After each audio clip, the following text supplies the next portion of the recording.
Olá! O vídeo de hoje vai tratar sobre dois assuntos: a transição do sistema econômico do feudalismo para o capitalismo, que é o sistema que a gente ainda vive hoje, e também o que foi o mercantilismo. Para a gente iniciar esse vídeo, então, eu vou falar um pouquinho sobre o que é economia, já que nós vamos tratar sobre dois sistemas econômicos e sobre um conjunto de políticas econômicas. Chamamos de economia o conjunto de práticas de produção, distribuição e consumo de bens e mercadorias dentro de uma sociedade. Toda sociedade tem um tipo de forma de organização econômica, independente de onde esteja essa sociedade e de qual momento ela viveu. Toda sociedade vai ter alguma forma de organização econômica, porque toda sociedade produz algum tipo de material, objeto, alimento, independente de como isso é feito. Então, cada sociedade que nós estudarmos na história, elas têm suas formas de organização econômicas diferentes umas das outras, e essas formas mudam com o tempo. Nós hoje vivemos aqui no Brasil num sistema econômico que se chama capitalismo, mas o capitalismo que existe hoje no século XXI é diferente desse capitalismo que surgiu lá no século XVI.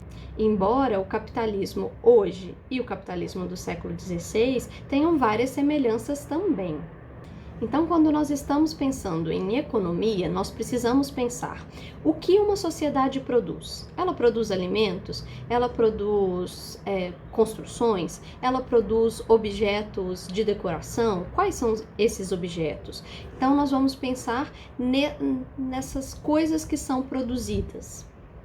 Como é feita essa produção? Essa produção é feita com trabalho comunitário, todo mundo trabalhando junto em parceria. Essa produção é feita dentro de locais, como fábricas, que tem uma pessoa que é dona desses locais.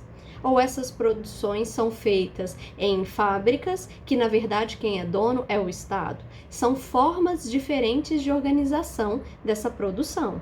Depois que a gente pensa na produção, como são produzidos os objetos, os serviços de uma sociedade, nós vamos pensar na distribuição.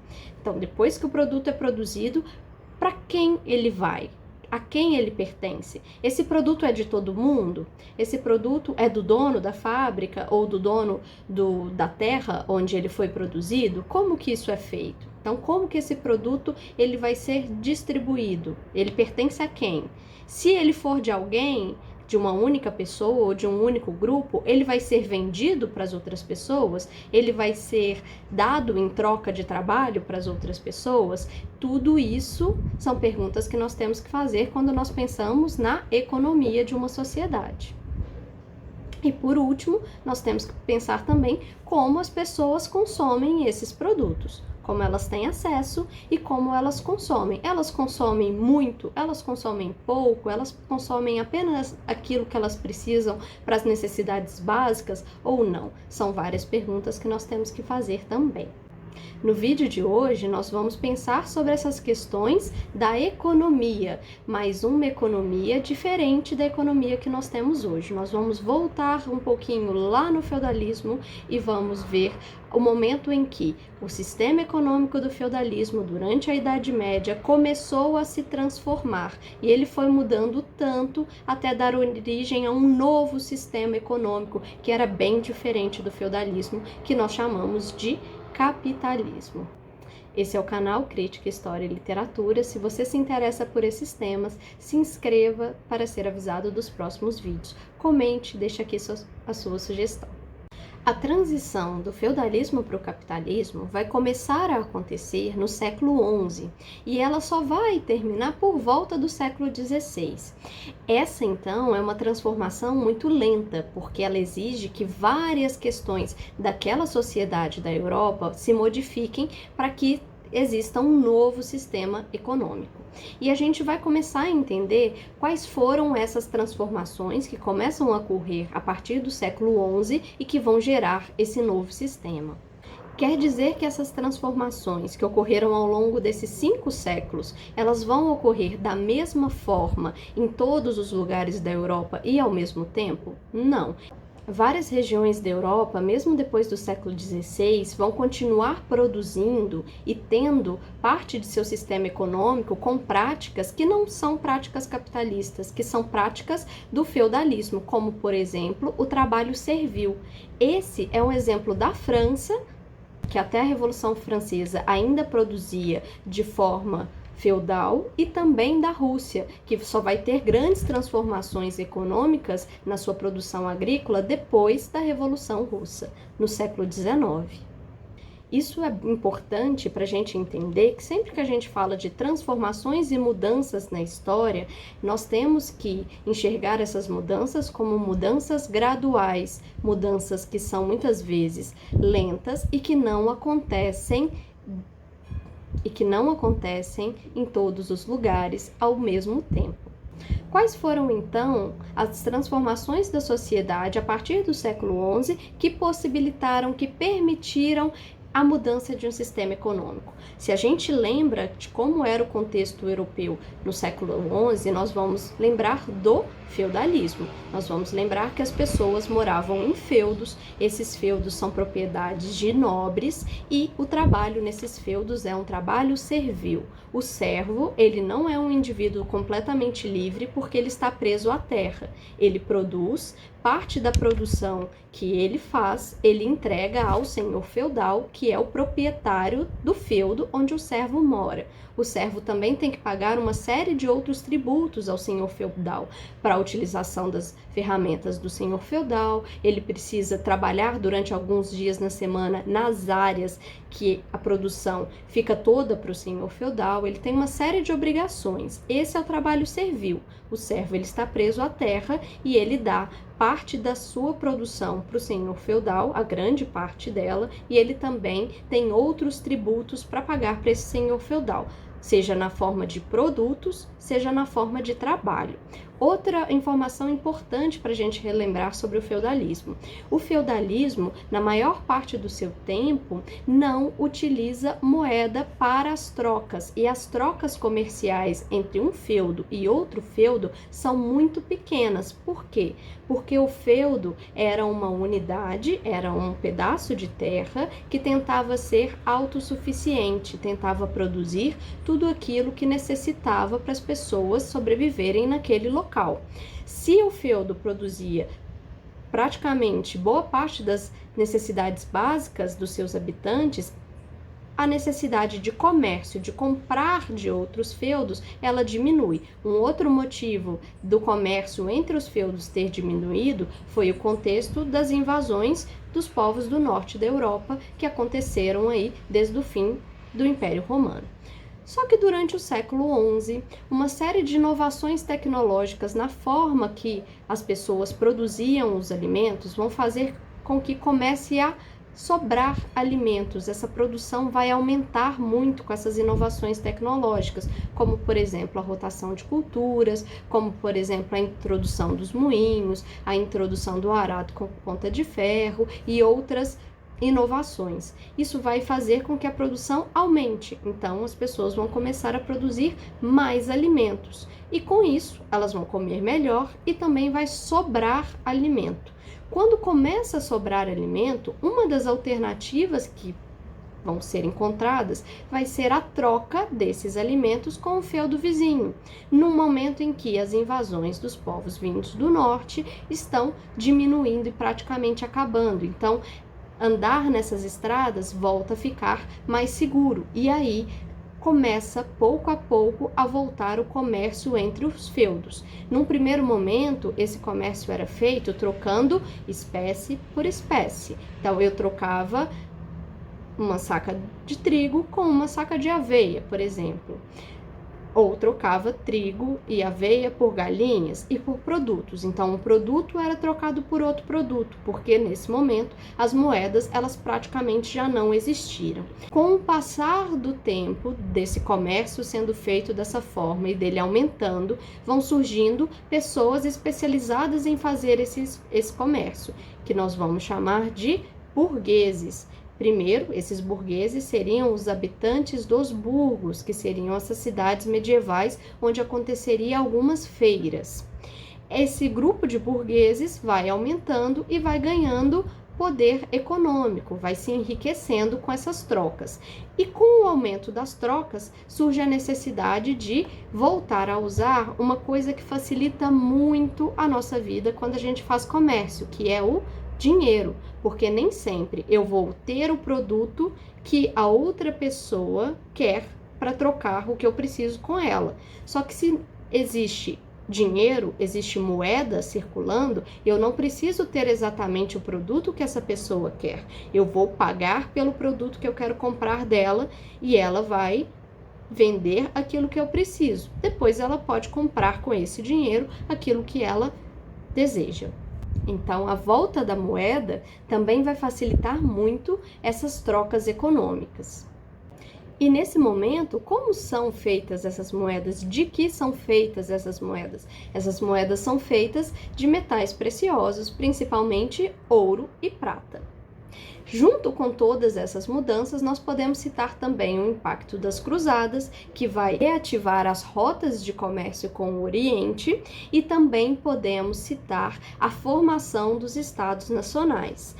Começa a ser muito interessante para alguns grupos dessa sociedade que o poder que antes estava espalhado nas mãos dos senhores feudais comece a se concentrar nas mãos de um nobre mais poderoso, que era o rei.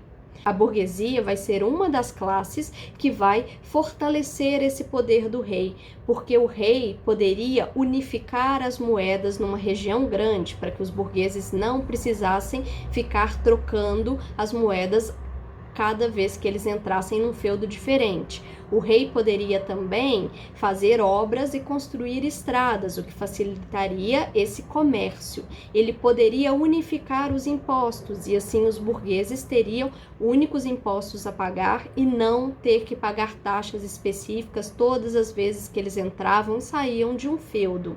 A burguesia vai começar a apoiar a centralização do poder nas mãos do rei, no momento em que vocês devem se lembrar que a nobreza, parte da nobreza europeia, está enfraquecida e precisa também do apoio do rei para se proteger. E esses dois fatores são fundamentais para a gente entender o fim do feudalismo, como sistema econômico, como forma de produção e também como forma de organização da vida daquelas pessoas. Quais são os fatores? Retomada do comércio e formação dos primeiros estados nacionais, formação dos países. Estados nacionais em que o poder vai estar concentrado nas mãos de um único nobre, que são os reis. Esse processo, ele também é rápido de formação dos estados nacionais?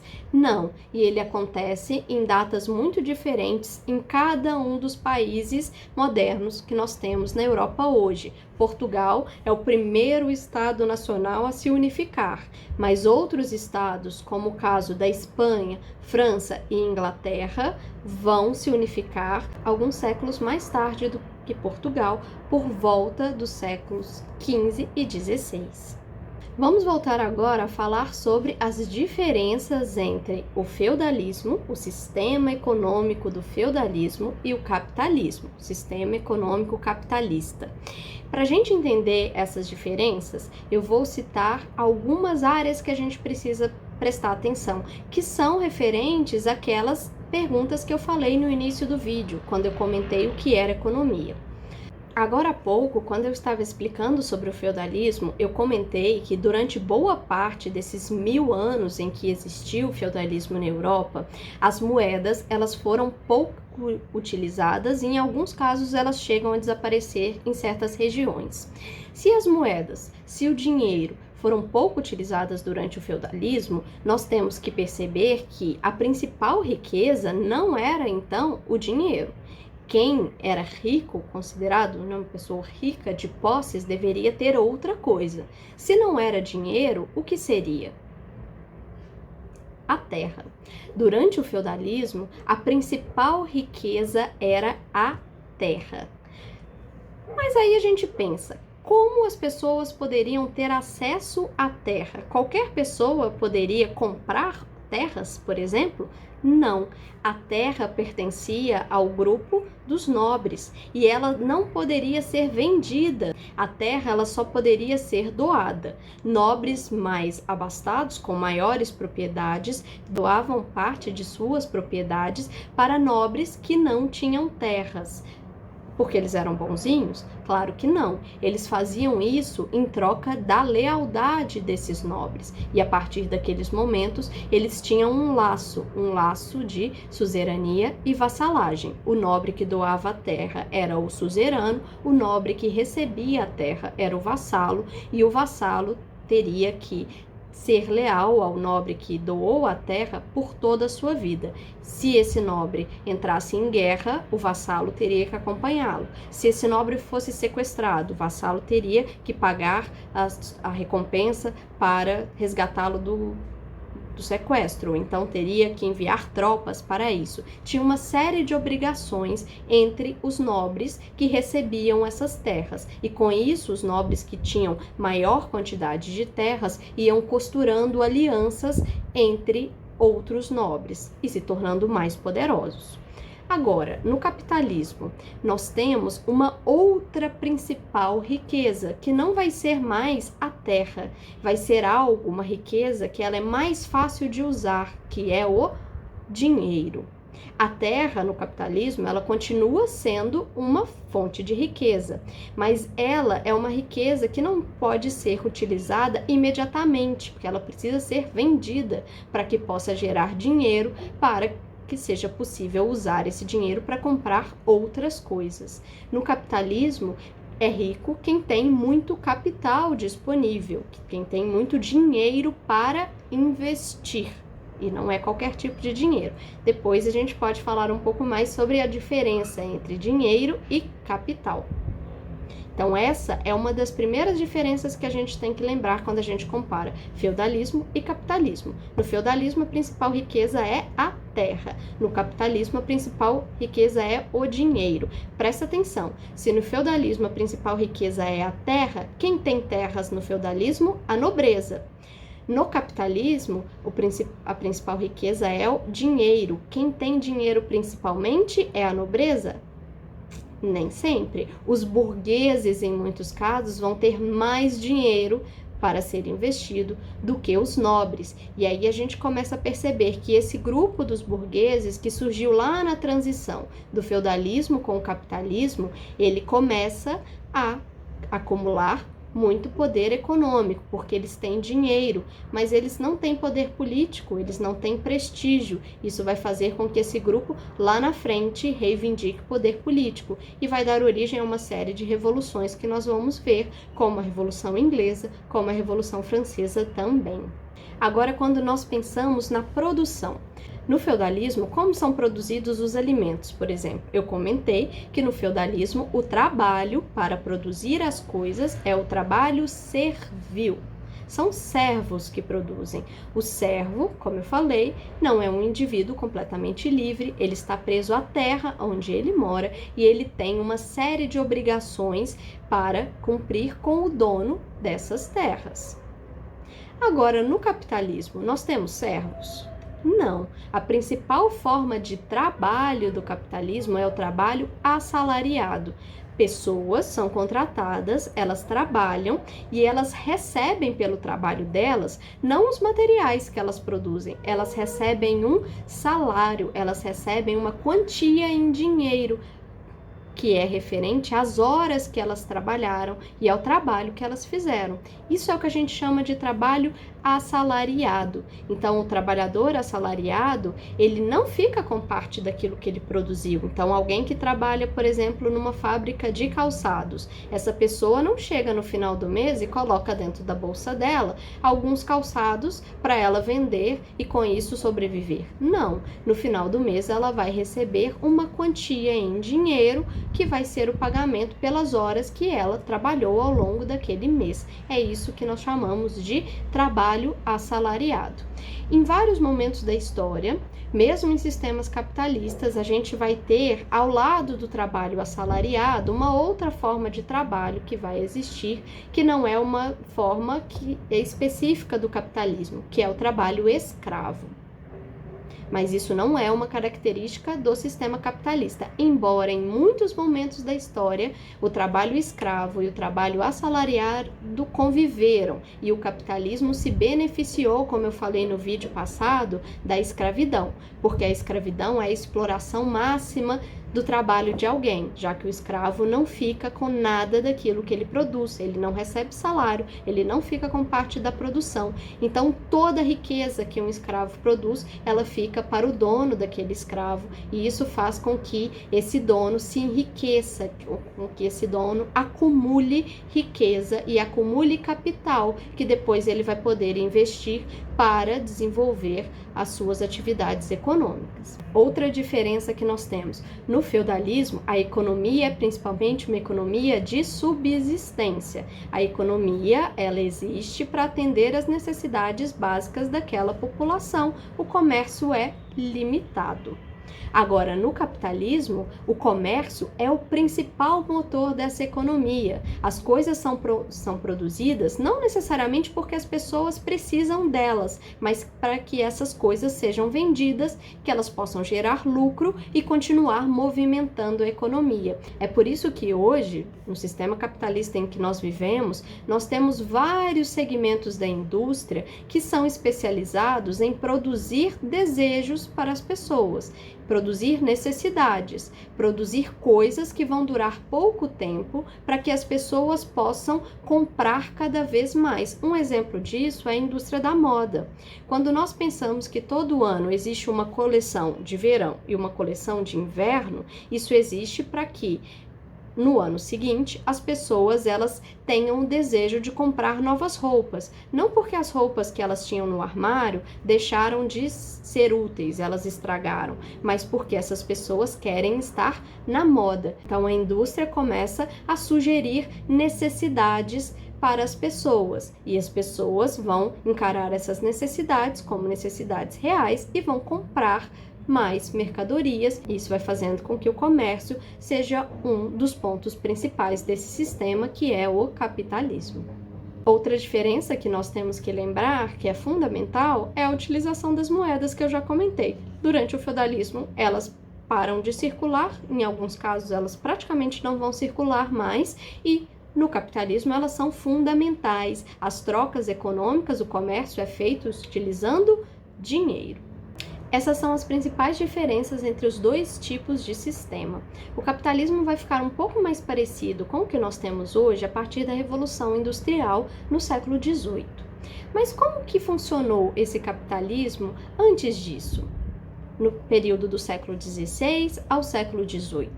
Durante esse período, a gente vai ter os estados nacionais, os países europeus, criando uma série de políticas econômicas para desenvolver a economia dos seus países. Essas políticas econômicas, elas vão ser chamadas de mercantilismo. Elas foram um pouco diferentes em cada país. Então, a Inglaterra adotou um conjunto de medidas diferentes, a Espanha teve outro conjunto de medidas diferentes, mas tem algumas características gerais desse mercantilismo, e a gente vai entender o que foi esse conjunto de práticas e quais eram essas características gerais.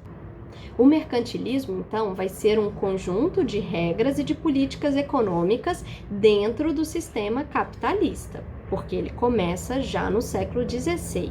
O primeiro princípio básico que vai existir na maior parte dos países europeus que vão adotar o mercantilismo, que nós temos que citar, é que a abundância de ouro e prata é considerada a verdadeira riqueza de uma nação. Então, uma nação, um país, seria rico quanto mais tivesse em seus cofres ouro e prata. Quanto mais moedas feitas desses materiais tivessem, quanto mais objetos feitos de ouro e prata tivessem acumulados nos cofres daquele país. Esse é o primeiro ponto. Segundo ponto, qual era a principal forma que eles consideravam de aumentar essas quantidades de ouro e prata nos cofres do Estado Nacional? Seria pelo comércio, principalmente o comércio externo. Então, o que eles imaginavam? Era preciso incentivar o comércio para que o país vendesse mais do que ele comprasse. E aí nós temos o terceiro ponto, que é manter a balança comercial favorável do país sempre. O que é a balança comercial? É essa diferença do que um país vende e do que um país compra. Quando o país vende mais do que ele compra, a balança comercial está favorável, ela fica positiva. Então, vamos imaginar que o Brasil hoje venda 100 bilhões de dólares em um mês e compre 90 bilhões. Se o Brasil vendeu 100 bilhões e comprou 90, quer dizer que a balança comercial está favorável, porque nós vendemos 10 bilhões a mais do que compramos. E era isso que os reis, naquele momento, procuravam fazer. Eles procuravam fazer com que o país sempre vendesse mais do que comprasse. Então, a quantidade de riqueza seria vendida, seria maior do que a quantidade de riqueza que seria comprada, de produtos que seriam comprados de outros países. Isso que é manter a balança comercial favorável. E para fazer isso, o que eles precisavam fazer? Eles precisavam estimular as manufaturas, as pequenas oficinas que produziam produtos como panelas, ferramentas, roupas e outros objetos, produtos que tinham mais trabalho agregado. Para conseguir manter essa balança comercial favorável, vários países começaram a adotar medidas de proteção da sua economia. Uma dessas medidas era, por exemplo, limitar a importação de certos produtos, para que esses produtos passassem a ser produzidos principalmente dentro do próprio país. Isso evitaria com que dinheiro saísse do país, já que não seria necessário comprar esses produtos de outros países, eles seriam produzidos dentro do próprio país. Outra forma que os reis adotaram para conseguir manter essa balança comercial favorável era criar monopólios de comércio. Então, determinar que certos tipos de comércio só seriam feitos por certos grupos comerciais. E um exemplo desses monopólios de comércio vai ser com relação às colônias. As colônias vão ser muito importantes nessa política mercantilista. Por quê? As colônias tinham o que a gente chamava de pacto colonial. O pacto colonial era um monopólio de comércio da metrópole do país, que tinha a colônia, e da colônia. Então, era um pacto entre metrópole e colônia. A colônia só poderia vender para a metrópole. Então, vamos dar um exemplo prático. Portugal tinha a sua colônia, o Brasil. O Brasil só poderia vender seus produtos para a metrópole, para Portugal ou para quem Portugal autorizasse. Nós falamos então que Portugal tinha um monopólio comercial em relação ao Brasil. Portugal controlava o comércio do Brasil e era o país que poderia fazer comércio com o Brasil, que era a sua colônia. As colônias vão se transformar em mercados consumidores para os produtos manufaturados das metrópoles. Então, esses produtos que eram feitos nessas oficinas, eles vão ser exportados para as colônias.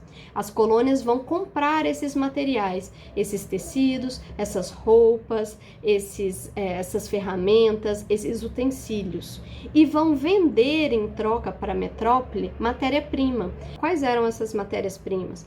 Madeiras, alimentos como o açúcar, o café, o cacau e outros produtos. Só que aí a gente tem que entender uma coisa: o valor do produto manufaturado é muito mais caro do que o valor da matéria-prima, porque o produto manufaturado tem o que a gente chama de maior valor agregado, ele tem mais trabalho envolvido, ele necessita de matéria-prima e, além da matéria-prima, ele precisa de muito trabalho para ser produzido. Vamos dar um exemplo. A matéria-prima das roupas é o algodão. O algodão, ele precisa ser O algodão ele precisa ser transformado em fios, depois esses fios vão ser tecidos e esses tecidos vão ser cortados e costurados para se transformar em roupas. O preço do algodão é muito menor do que o preço de uma roupa já pronta, porque a roupa é feita do algodão e ela tem muito trabalho para se transformar na roupa que nós temos. Então, as colônias, elas compravam produtos muito mais caros, que eram esses produtos manufaturados, e vendiam matéria-prima, que era algo mais barato. Isso fazia com que a metrópole tivesse uma balança comercial favorável, porque ela vendia coisas mais caras e comprava coisas mais baratas. A função da colônia é ser explorada pela metrópole. Isso vai fazer com que a economia da metrópole ganhe muito, mas a economia da colônia perca. E para garantir isso, para garantir esse monopólio, para garantir que as colônias vão sempre comprar esses produtos manufaturados, uma das coisas que as metrópoles vão determinar é a proibição de existir manufaturas nas colônias. Então, no caso brasileiro, por exemplo, era proibido ter manufaturas de praticamente tudo. Praticamente todos os produtos manufaturados que eram consumidos aqui na época em que o Brasil era colônia, eles eram importados. Uma das poucas manufaturas que eram permitidas no Brasil eram as manufaturas que produziam tecidos que eram utilizados na vestimenta dos escravos e que eram utilizados para sacas dos produtos que nós exportávamos, como por exemplo o café. O restante desses produtos, das panelas, dos utensílios, das ferramentas de ferro, das roupas, dos objetos de decoração, a imensa maioria desses produtos tinha que vir importada da Europa e eles vinham com um preço muito alto, até porque quem determinava esses preços era a metrópole, que era a única que poderia fazer comércio com a colônia. O efeito do pacto colonial para as colônias vai ser muito negativo e são séculos desses pactos coloniais. Vai ser um dos motivos que vai levar lá na frente, lá no século XIX, a que os colonos de várias regiões da América, como o Brasil, como as colônias da América Espanhola e também, um pouco antes, os colonos das 13 colônias comecem a pensar nas suas independências, porque a economia colonial ela era muito prejudicada com esse monopólio da metrópole. Então, resumindo, para a gente não esquecer, o que foi o mercantilismo? Foi um conjunto de práticas e de regras econômicas que os estados nacionais europeus, como Portugal, Espanha, França e Inglaterra, estabeleceram para que eles conseguissem guardar em seus cofres uma quantidade maior de ouro e de prata. Para isso, eles tinham que vender mais do que eles importavam, e as colônias vão ser fundamentais nesse processo, porque as colônias vão se transformar em mercado consumidor para as mercadorias europeias e em fornecimento de matérias-primas e também de metais preciosos. Não podemos esquecer que a produção de ouro e prata nas Américas vai ser muito grande, e isso vai fazer com que os países europeus tivessem um enriquecimento e um acúmulo desse ouro e prata nos seus cofres, que vai depois poder financiar, em alguns casos, a Revolução Industrial que vai acontecer a partir do século XVIII. Então, as colônias são fundamentais para o desenvolvimento do capitalismo e da Revolução Industrial que a gente vai ver à frente. Mas, do lado das colônias, essas políticas mercantilistas vão ser muito prejudiciais, porque a colônia sempre vai ter uma balança comercial desfavorável. Ela vai comprar um valor muito maior do que o valor que ela vai vender. E isso vai fazendo com que a sua economia sempre fique dependente da economia dos países europeus. Eu espero que esse vídeo tenha ajudado vocês a entender um pouco mais dessas questões e a gente se vê no próximo vídeo. Muito obrigada!